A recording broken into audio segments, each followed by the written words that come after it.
Oke, selamat pagi adik-adik. Semoga tetap dalam keadaan sehat dan tetap semangat hari ini. Ibu akan menjelaskan tentang termokimia. Nah, adik-adik sudah mencatat ya. Jadi sekarang kita masuk ke termokimia. Apa itu termokimia? Adalah ilmu dari kimia, berarti cabang dari ilmu kimia yang mempelajari tentang kalor yang menyangkut dalam reaksi atau proses-proses di dalam reaksi kimia. Nah, berdasarkan entalpi reaksinya di dalam kimia, reaksi terbagi atas dua. Yang pertama adalah reaksi endoterm. Jadi kalau dikatakan dengan reaksi endoterm adalah reaksi yang menyerap kalor. Jadi kalau kita membutuhkan kalor dari mana ke mana? Dari lingkungan ke sistem. Jadi kita membutuhkan kalor dari lingkungan ke sistem. Delta H-nya adalah bernilai positif. Kenapa bernilai positif? Karena entalpi dari hasilnya lebih besar daripada entalpi pereaksinya. Nah, kalau kita gambarkan di dalam diagram energi, ini adalah diagram energi untuk reaksi endoterm. Contoh adalah H2O liquid menjadi H2O gas memiliki delta H-nya adalah positif 44 kJ. Oke, jadi ini di dalam persamaan termokimia artinya penguapan 1 mol gas membutuhkan kalor sebesar 44 kJ. Nah, kalau kita gambarkan diagram energinya, perhatikan dia punya nilai positif, berarti H2O gas sebagai hasil reaksi letaknya adalah di atas H2O gas. Lalu H2O liquidnya kita letakkan di bawah. Kemana? Ke produk, berarti tanda panah ya harus ke produk, berarti ke H2O gas. Delta H-nya bernilai positif 44 kJ.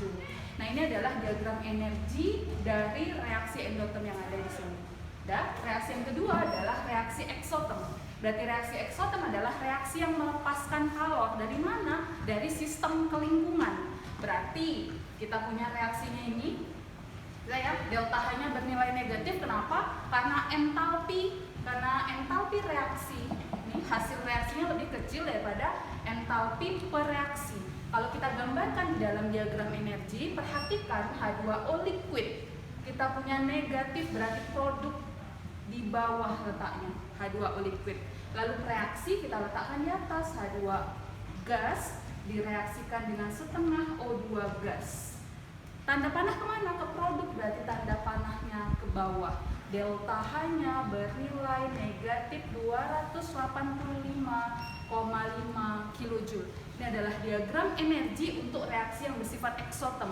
Berarti kalau eksoterm tanda panahnya ke bawah, kalau endoterm tanda panahnya ke atas. Bisa ya? Nah, ini untuk jenis-jenis reaksi berdasarkan delta H-nya. Lalu bagaimana cara penghitungan delta H itu sendiri? Berarti kita punya kaidah perhitungan di dalam delta H.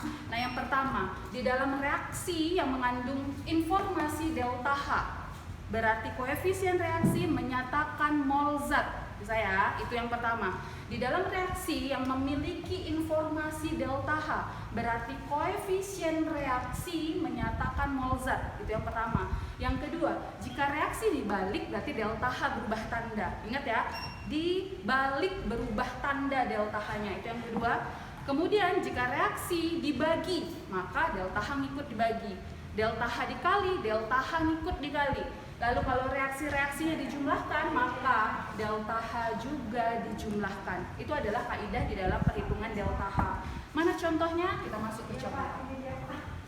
Diketahui ada 2 Al solid ditambah 3/2O2 gas menghasilkan Al2O3 solid memiliki delta H negatif 1601 kJ.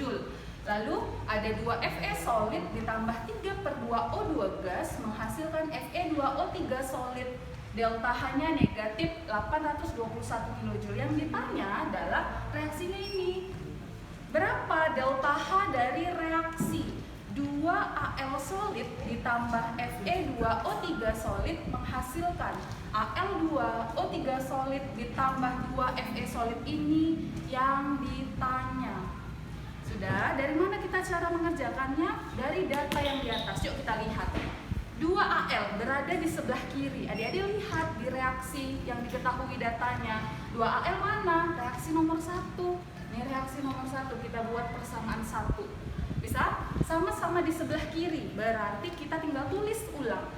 2Al solid ditambah 3/2O2 gas menghasilkan Al2O3 solid, delta H-nya tetap karena reaksinya tetap. Berarti kita punya negatif 1601 kJ. Lalu ditambah Fe2O3 solid. Yuk perhatikan lagi di datanya. Fe2O3 solid di sebelah kanan di data. Di soal diminta sebelah kiri. Berarti reaksi yang dua dibalik. Jadi kalau ini tadi tetap yang pertama, maka yang kedua dibalik. Ya udah, kita tinggal balik aja deh. Berarti yang kita tulis adalah yang sebelah kanan, kita pindah ke kiri. Fe2O3 solid ke kanan menghasilkan 2Fe solid ditambah 3/2O gas. Nah, jika reaksi dibalik delta H berubah tanda.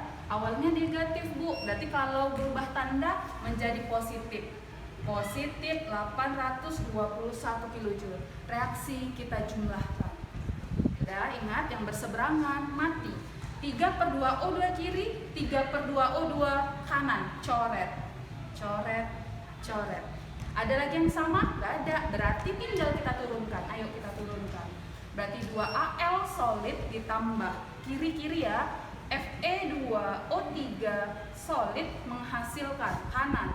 Al2O3 solid ditambah 2Fe solid. Jika reaksi dijumlahkan, maka delta H juga dijumlahkan. Negatif 1601 kJ ditambah positif 821 kJ. Berarti delta H-nya bernilai negatif. 1 kurang 1, 0, 10 kurang 2, 8, 15 kurang 8, 7. Berarti negatif 780 kJ untuk reaksinya. Ini untuk contoh nomor 1. Yuk masuk ke contoh nomor 2. Di dalam kaidah perhitungan delta H, kita masuk yang ketiga, itu adalah hukum Hess. Jadi menurut hukum Hess, bahwasanya delta H reaksi selalu tetap. Dia tidak bergantung pada banyaknya tahapan reaksi, hanya bergantung pada keadaan awal reaksi dan keadaan akhir reaksi. Nah, sekarang adik-adik kita punya siklus Hess-nya ini. Perhatikan mana awal tanda panah, mana akhir tanda panah. Ini awal tanda panah, akhirnya kemari. Perhatikan, semua menuju dia. Berarti ini adalah akhir dan ini adalah awal. Sudah, sekarang awal dan akhir berapapun jalannya, tahapnya harus sama nilainya. Berarti ini delta H2, ayo kita masuk ke penyelesaiannya. Delta H2 sama dengan yang ini 2 kali. Kemari dulu, baru ke akhir.